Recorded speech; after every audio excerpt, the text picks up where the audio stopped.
Worse, we could be down in the Caribbean. Oh, boy, I haven't checked it's made landfall. Yeah. There's a Cat 4. I don't know what's gonna be left standing when it comes across the island. Yeah, it's bad. Huge.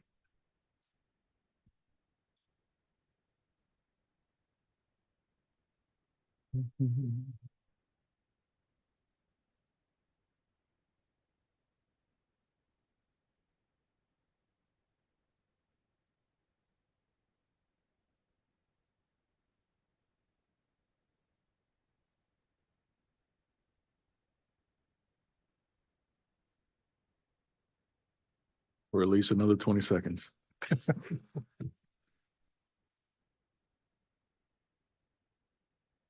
That clock's that accurate.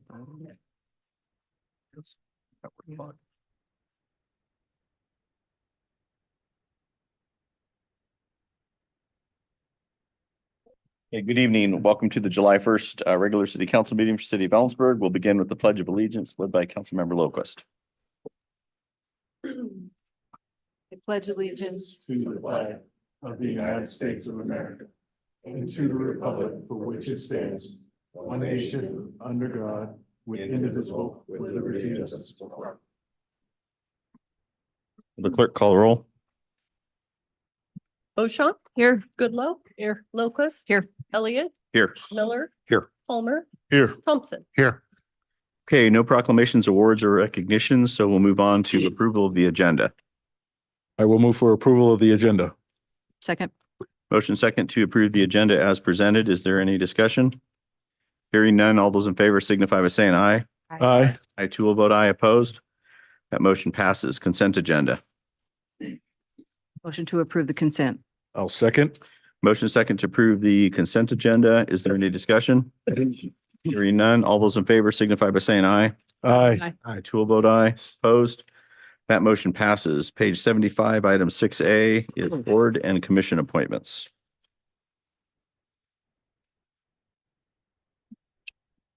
Good evening, council members. Mr. Mayor, Jeremy Johnson with Community Development. We had two positions open up in May for the Planning Commission. One of the commissioners did leave. The other one has reapplied for the position. Her name is Geraldine O'Mahony. The Planning Commission subcommittee team included myself, Councilmember Miller, and the chair, Ed Harrell of the Planning Commission. We conducted an interview on June 26th for Geraldine. And we are recommending approval of the seat. Geraldine is familiar with the processes and the structures of the Planning Commission. She's expressed a desire to continue serving in that role. So we are recommending that the city council approve. Need questions or discussion? No questions, but I would just add that we were all really impressed with Geraldine's interest and enthusiasm as an incumbent who wants to sign up and do it some more. So she asked really good questions and offered some really good observations. So I think we're lucky to have her. I concur. Just a simple motion and a vote, or? Yes, and we have one other recommendation if you'd like to do those together. Let's do that. Excellent. You also have before you a recommendation from a subcommittee of the DEI Commission to appoint M. O'Brien to the DEI Commission for an unexpired term, and they are not able to join us tonight. Questions? I'll just comment that I was part of the interview process for M, and I think she brings an excellent background and life experiences and a lot of skill to the commission, and she'll be a nice addition. Okay. I will make the motion for the recommendation of approval of the two appointments noted in 6A of the agenda. Second. So I have a motion second to confirm the recommendations or approve the recommendations, one to Planning Commission, one to the DEI Commission. Is this open for public discussion? Yes. Okay, so I'll note, is there any discussion from the public? And nobody online? Okay, is there any further discussion amongst council? Hearing none, all those in favor signify by saying aye. Aye. I too will vote aye. Opposed? That motion passes. We move to citizen comment on non-agenda items.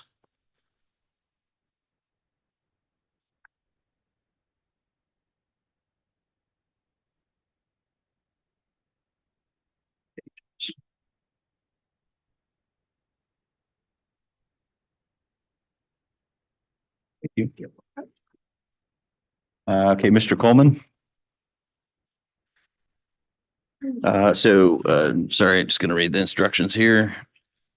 So again, each speaker's comments are limited to 3 minutes. Total time allowed is 30 minutes unless council extends with a vote. Do not identify yourself as a candidate for elective office. Make any statements which assist or discuss the campaign of a candidate or elective office, or discuss the campaign for or against a ballot proposition unless that was on our agenda, which is not.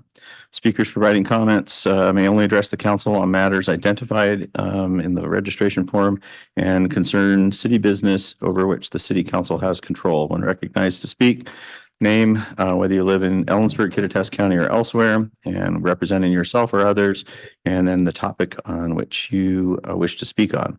Caution against engaging in conduct that disrupts, disturbs, or otherwise impedes the meeting. And please note that no action will be taken by the council, although we may provide some direction or feedback. Thank you. Hello, William Coleman, resident of Kittitas. I'm sure you've heard now how Harvard faculty recently voted to remove DEI from its hiring practices. Was this because DEI completed its task and created a utopia? Of course not. As we look around, we can plainly see that hate and division is more prevalent than ever. As a result, we are now seeing numerous corporations divesting themselves of their DEI departments because of the strife that results from the inherent corruption within DEI practices and the people who push them. Several Washington communities, including Yakima, recently voted not to celebrate Pride as pushed by the DEI agenda. They also chose not to change their flag codes, a change that would have allowed Pride flags on government property. Here in Ellensburg, it seems you guys are still in the buy-in stage of the DEI con and are about to fall under for another ill-advised recommendation to change the city's flag code, allowing alternative flag use. I watched your last study session where City Attorney Weiner gave examples of alternative flag possibilities such as 9/11 remembrance flags and veterans flags. It's clear the real intent is to line City Hall and the city streets with rainbow flags. But where does it stop? Will you allow tribal nation flags, Confederate flags? Your city attorney is doing the old bait and switch to deceive the people and keep the pushback at bay. You council members are either being manipulated or you are complicit in the con. Either way, it's embarrassing. Lying to the people in order to push through an agenda the vast majority don't want is not representation. Since your DEI commission was established in 2020, this city has shown an incredible talent for only representing the DEI agenda. We, the people, can plainly see it, and we are done tolerating it. Given all the pushback nationally with DEI, you should realize the walls are closing in. Right now is your chance to show a better side to all who reside and work here in Ellensburg by simply upholding the current flag code. Do not vote to amend it. Keep the red, white, and blue flag that represents all of us. Thank you. Thank you. Mr. Jones.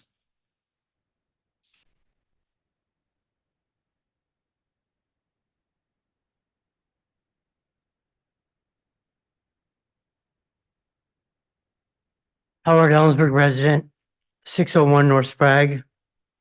Unit insufficient address, number 7, 9926 here in Ellensburg. In my miscellaneous report from last month, I've come to the adult hearings on prerequisites and cumulative grade point averages, both at community schools and at the college level of acquisitions of American college testing. Both incorporations require minimum standards, both at wage earning jobs and medium household incomes. And further conduct and resolution, I've added in past and deposit or processing of that booth fee or registration in a labor bill consigned to energy and both in fuels and wildfire mitigation. So, and those items are identified both in that have saved lives in, we're not going to identify those people because they're not here today. and they have been worn in the past over the either right or left hand. And so that is in progress, and that's all I'm going to share today. Thank you. I'm sorry if I get the name wrong. Is it Terrell Stone? No, I'm sorry, Mr. Jones. Yeah, you're good. The next speaker is Carol. Sorry about that.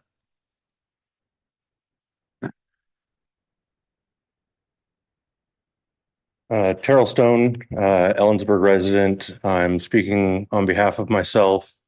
I'm actually here on two separate issues, but the two issues also coincide together. The first issue is actually a city ordinance that I believe is being poorly enforced, and that's the noxious weeds within the city limits. It doesn't take much to go around the town and you'll see noxious weeds everywhere. Even just down Water Street or even on the corner of Water and University Way, you'll see noxious weeds all over the place. Primary culprits in my area where I'm at, out by the airfield, is a lot of renters keeping their yards natural.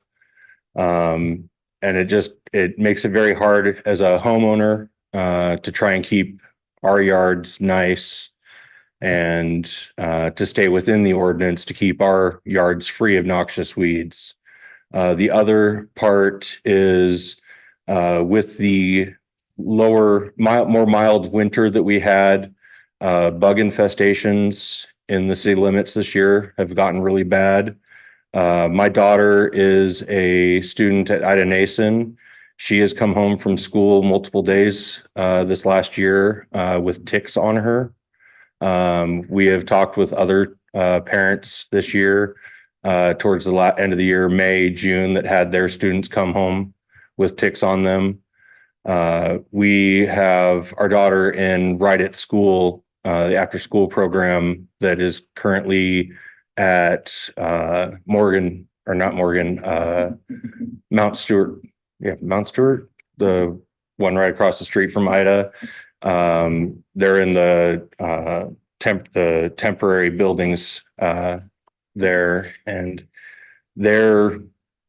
we've talked to the director there. They've tried to get a hold of the school district about the bug control on the school grounds. They haven't been able to get a hold of the school district. The school district seems to think that it's the city's job to take care of the bugs. But the bugs are bad, and our kids shouldn't be in a school area and having to be sprayed with DEET chemicals and being put at risk of Lyme disease and other issues that these pests carry just by being at school. I'm just hoping that the city council can try and look into this and do something about it. Okay, thank you. Okay, that's the end of the list of people who signed up. Anybody else? Okay, and we had nobody online, so. Can I just clarify the city contracts with the county noxious weed board to control weeds within the city limits? Is that correct? Is correct. So I guess I would suggest that complaint to the noxious weed board, which is a county entity. And we can transfer that concern on as well. Sure. Okay, anything else? Item 8 would be public hearings. We have none, so we'll move on to item 9, which is the introduction and adoption of ordinance or potential adoption of ordinance 4943. This is amending the 2023-2024 biennial budget.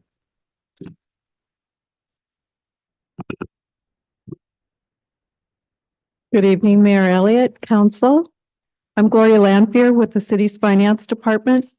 The proposed supplemental budget before you this evening is a routine budget amendment and primarily makes reconciling adjustments to the previously recorded financial figures for the 2024 portion of the biennial budget. Additionally, it formally amends the budget to include items previously approved through council action and also includes a few other adjustments. The numerous reconciling adjustments in this supplemental are relatively small in dollar amount, representing a net total of approximately $31,000 in expenditures relating to our internal service funds and our bond amortization schedules.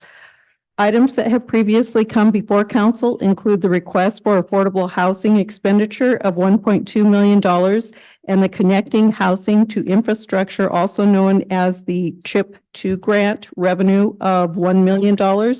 This request adds revenue and expenditure to the CHIP 2 grant received as a pass-through for the Habitat Stewart Meadows property. Budgets administrative cost approved by council in the Affordable Housing Revenue Allocation Framework, and also allocate $60,000 to the Catherine property site for improvement cost. Other items include a carry forward of the grant agreement for the Ellensburg Fiber Extension to the City Hayward Hill and Route 10 wells approved by council on November 7th, 2022. This item increases 2024 expenditures by approximately $537,000 with matching revenue received from federal, state, and county grants. Additionally, the proposed ordinance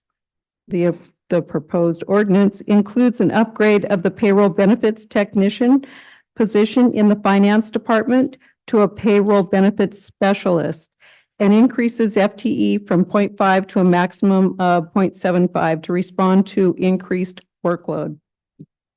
Also included in the proposed ordinance is an additional 2.25 FTE wastewater temporary student laborer in the Public Works and Utility Department. The position has been temporarily filled, but never formally included in the budget. Approval of the temporary student labor wage scales are covered by the Teamsters local union bargaining agreement. And finally, the last change is a correction of an error that we are requesting to implement under this supplement. A temporary full-time position was erroneously classified under the IT Fund 550 in Ordinance 4940 and needs to be moved to the GIS Fund 555. The financial impact of the proposed ordinance before you this evening increases budgeted 2024 expenditures by $1,821,945, revenues by $1,587,661, and increases beginning fund balance by $292,264. The effect of these amendments on the budgeted 2024 ending balance is an increase of $57,980. Council, any questions of staff? Is there anybody from the public who wishes to speak on this subject? Nobody online? Okay, council discussion or motion, then discussion. Move to conduct first reading of ordinance 4943. Second. We have a motion second to conduct first reading of ordinance 4943, which is a budget amendment. Is there any discussion? Gloria, thank you for the information and just confirmation that based upon that last financial impact, this poses no overall negative impact to our beginning fund balance nor our projected ending fund balance. That is correct. Okay. Any other discussion? Hearing none, all those in favor signify by saying aye. Aye. I too will vote aye opposed. That motion passes. An ordinance amending the 2023-2024 biennial budget of the city of Ellensburg as set forth in ordinance number 4900 and previously amended as set forth in ordinance number 4923, ordinance number 4934, and ordinance number 4940 to adjust appropriations in the city's funds. Item 9B, page 93. This is a resolution 2024-19, which would consider amending small works roster policies. Good evening, Mr. Mayor and Council. I'm Keith Bassett from the city's finance department. The resolution before you this evening responds to changes in state law governing the use of small works roster process for procurement of public works projects. For very brief background, the city manages procurement within the requirements of city, state, and federal law, depending on which policies are applicable to each procurement. purchase of public works services are generally highly restricted and involves contracted construction, improvement, maintenance, or repair of facilities or infrastructure. And the applicable specific requirements and exceptions to those requirements are established by the state through Chapter 39.04 RCW and establish bid limits to that any procurements above those thresholds must be conducted in an open and competitive process. Projects with an estimated cost of $350,000 or less, excluding state sales tax, may use an alternative uniform small works roster process. City staff have found the small works roster process is advantageous for certain public works procurements where there isn't significant benefit from a fully open and competitive process. It similarly requires following specified rules and ensures that there is competition to allow the city to get the best value for its dollar. Effective until June 30th, 2024, state law authorized a limited public works process, which was a more simplified procurement process for the lowest cost public works processes. In 2023, the state legislature amended Chapter 39.04 RCW and other laws that provided the uniform small works roster process and effectively replaced them effective today, July 1st, 2024. It was widely understood that the legislature had picked an effective date over a year in the future because they would make subsequent changes during the 2024 legislative session. However, no further significant changes occurred. That brings us to today.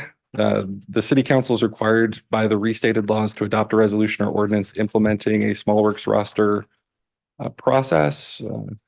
And the current resolution, which was 2019-25, was reflective of the policy that was adopted at the state level and repealed effective yesterday. The resolution as drafted implements the revised small works roster requirements and directs the finance director to establish and maintain small works policies and procedures as part of the city procurement policies.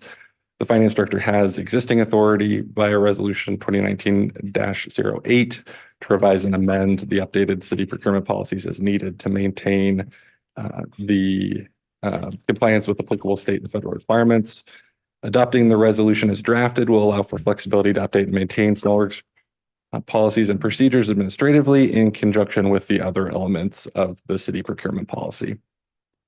Key changes to state procurement laws impacting the city's small works roster practices effective July 1st, 2024 include repeal of the limited public works authority, creation of a direct contract authority, and adjustment of bid limits for most public works projects from $116,155 to $150,000. An interdepartmental group of staff meets as needed to review the city's procurement policy to keep it relevant and accurate, and will recommend changes to the small works roster policies to the finance director as needed. Delegating authority to update and maintain the city's small works roster policies and procedures does not otherwise change the purchasing and procurement authorities delegated by council, such as thresholds to approve contracts and agreements. Staff recommends a motion to adopt resolution 2024-19, establishing a small works roster process, and repeals resolution 2019-24. Council, any questions of staff? Is there any public comment?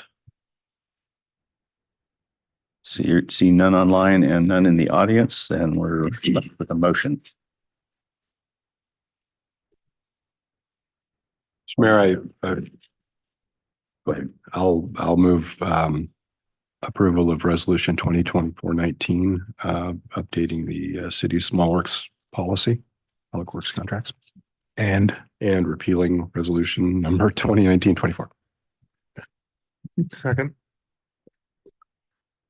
So we have a motion second to approve resolution 2024-19 for small works roster. Is there any discussion?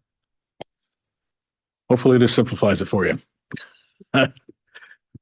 That's what government does, makes it more simple. Always. All those in favor signify by saying aye. Aye. Aye. I too will vote aye. Opposed? That motion passes. We move on to item 12A, Manager's Report, page 97.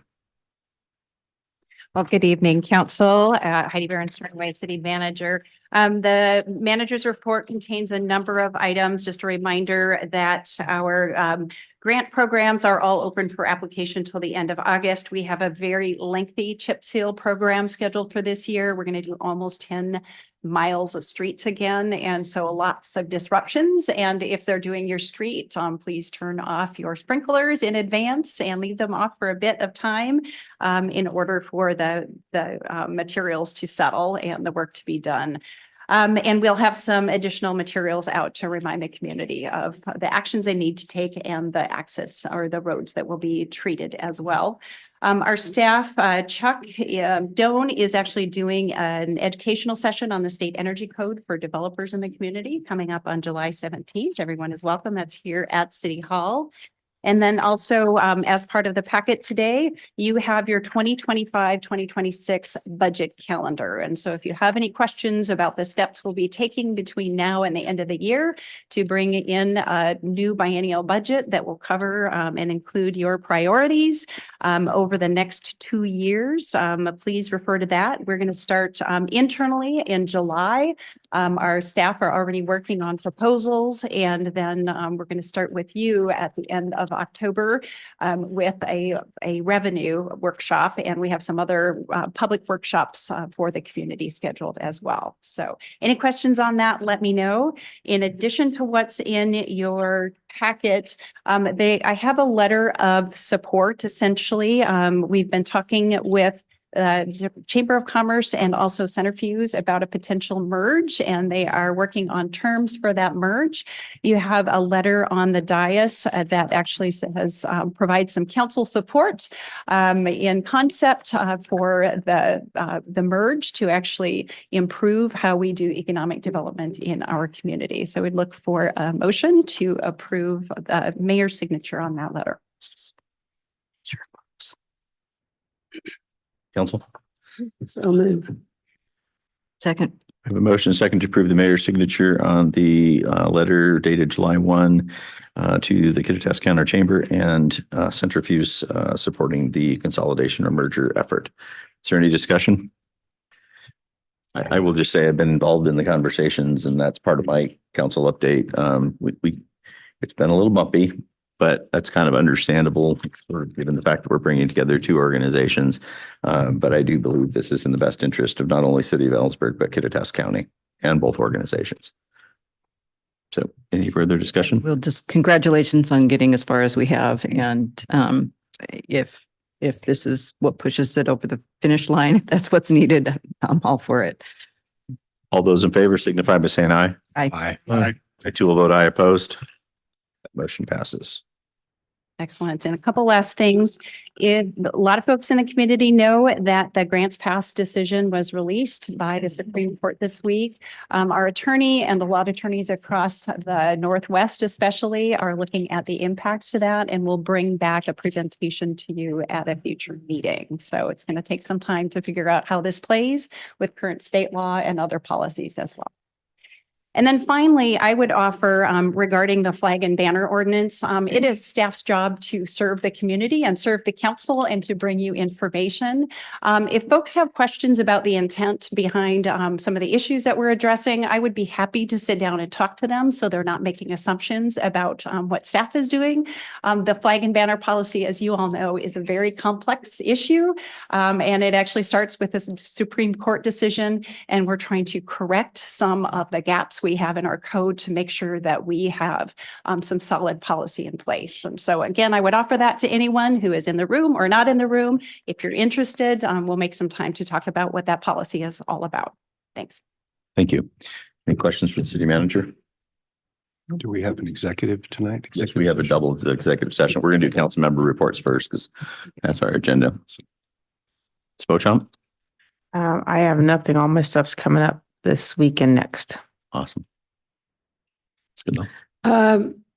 Briefly, UAC was canceled this month. We had a good meeting at COG last week, after it got delayed to the last Wednesday of the month. Homeless Affordable Housing Committee met today, approved the request for funding from the IOOF Cemetery for their affordable housing project up on,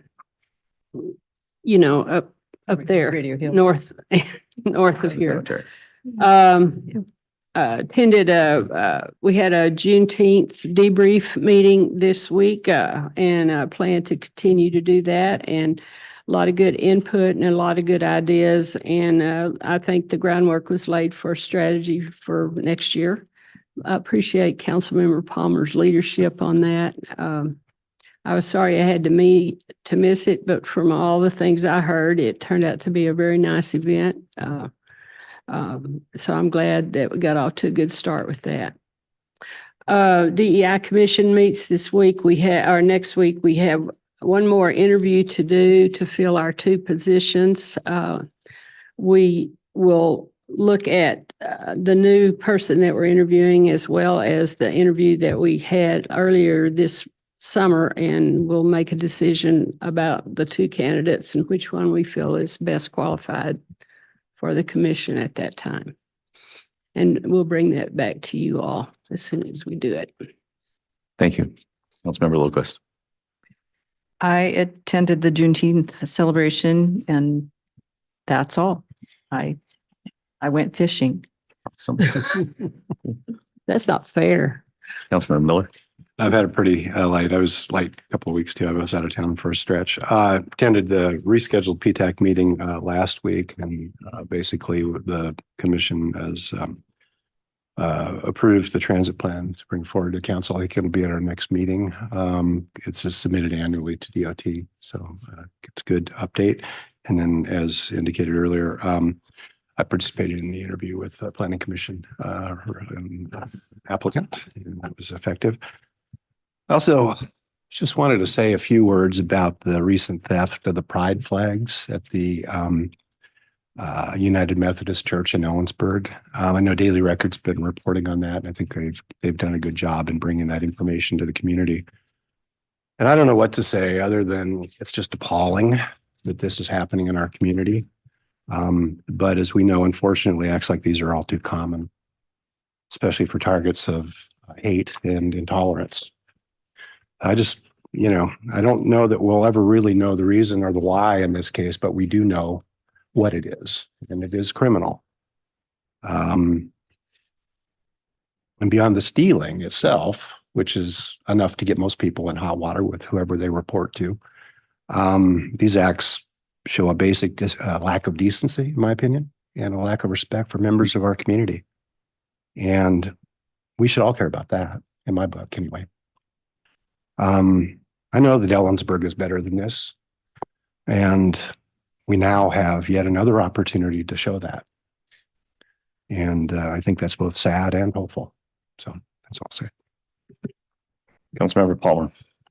The Affordable Housing Commission meeting is next week. The Law and Justice Council is in 2 weeks, and the Steer I-90 meeting is in a week and a half. So I have no additional updates at this time. Thanks for all those that came out for Juneteenth.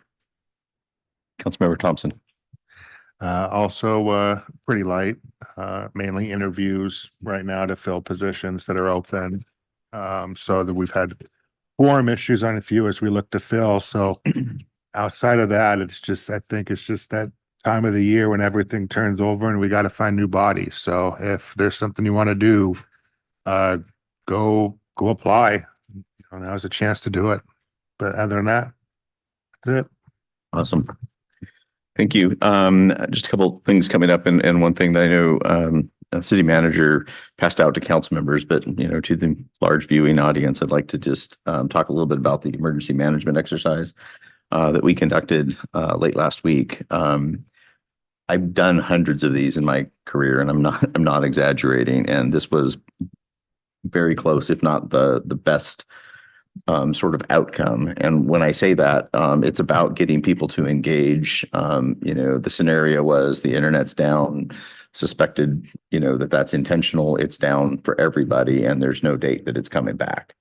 And so from a continuity of government, from a continuity of business perspective, what do we do locally to, sort of keep people's focus on things that are constructive? And people engaged, and they were really super flexible in kind of thinking outside the box, and, things that you may think were services that would be sort of easy to shelve for a little while.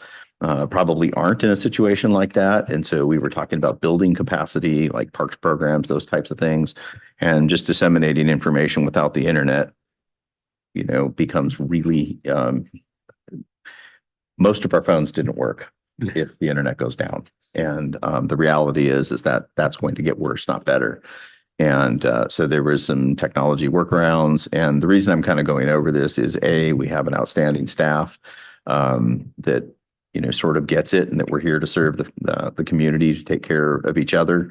But even more so, there are probably some suggestions that are going to be implemented internally to make us a little bit more resilient. There are probably going to be some things that are going to be budget items, so the timing's good. So I'd ask that we, give those, a reasonable consideration when they come through. But at the end of the day, our job is obviously, to maintain continuity of government and provide services, and sort of meet the community's expectations. And when you take away the internet, everything breaks. We left the power on, which was probably not realistic. And so just outstanding effort by city staff, and we're in a good place. That's a good way to look at things. So, and this won't be the last exercise. One of the things we identified is that we probably need to do some resilience education with our staff so that they can take care of themselves and their families, so they can be at work. But in addition to that, it's been a while since we've done this in the community and made that a focus. And my observation is that the general public, no offense to any individual that's listening to this, but our ability to withstand disruptions in technology and what should be an inconvenience becoming crises, that's going the wrong direction. And so we probably need to have a conversation with the community, because not everybody can be impacted immediately by an internet outage and have a 911. By the way, 911 services are going to be restricted. So there's just a lot going on there. Our reliance on the internet is, everything. Like you said, we've been on and off, had a couple meetings with Senator Fuse in the chamber, and everything seems to be moving in the right direction. And then on Thursday, there will be an annual 4th of July pancake breakfast. The firefighters pay for everything, and it's a community event. Starts at 8 o'clock at the fire station on Mountain View, and the county fairgrounds is hosting a public commercial fireworks display. And just a reminder that my son would remind me that I outlawed fireworks like 20 years ago in Ellensburg. That's true. You cannot discharge fireworks during the 4th of July holiday inside the city limits. They're effectively legal everywhere else in the county and in all of the other cities, excluding state and federal land. So please be careful. Yakima is running their 12th fire that's over 100 acres right now. So do you say the county's fireworks show is from the fairgrounds? It will be at the fairgrounds. Yes. That study that was done as far as the emergency exercise, will there be a final report that's out there that we can? Yes, it is 90% written. I just need to get some additional input from one of the other facilitators, and it'll go to the city manager for distribution. So, and when you say internet out, I'm assuming you mean both land-based and satellite-based? All internet down. All the server farms are infected. Whoa, I'm curious to find out what the teenagers were doing during this. Amazon's done. Yeah. I'm just worried about the teenagers. That's the only thing. Bring back those carrier pigeons. Okay. Anyway, we are going to adjourn to 2 executive sessions. Do we expect any action afterwards? We do not in 20 minutes. So that's for the audience. So there are 2 executive sessions. The first will be under RCW 4230-110-1I. This is legal counsel about potential litigation. And then the second one is under the same statute, but instead of item 1I, it's 1B. And this is site and acquisition of real estate where public knowledge might impact the potential cost. What's the time we need to budget for these? 20 minutes, please. 20 minutes. We'll announce if we're going to go longer, and the only action that's going to happen after we come out is going to be adjournment. So welcome to stay. Yes.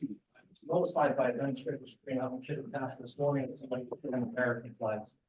Both nights do it. You're assuming a lot.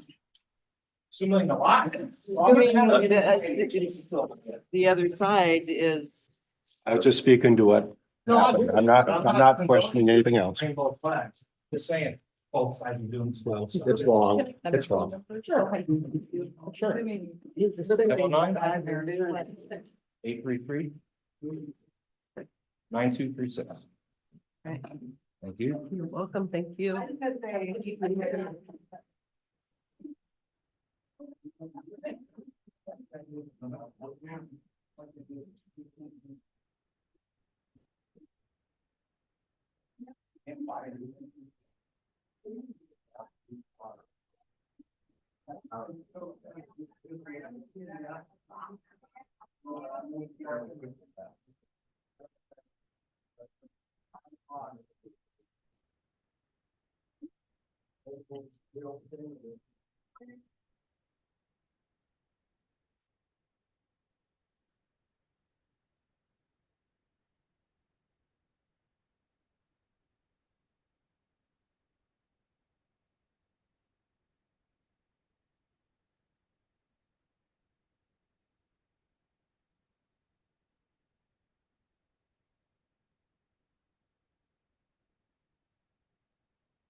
Yeah, no, those are extras, so I just got overexcited with the coffee machine this time, so. Made too many.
Well, and I think that.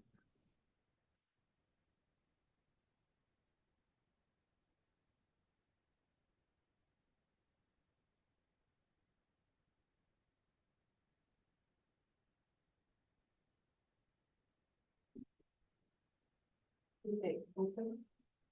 Yeah. No. Can we hear it?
We're extending 5. 5, okay.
You. Thank you. Have a good evening.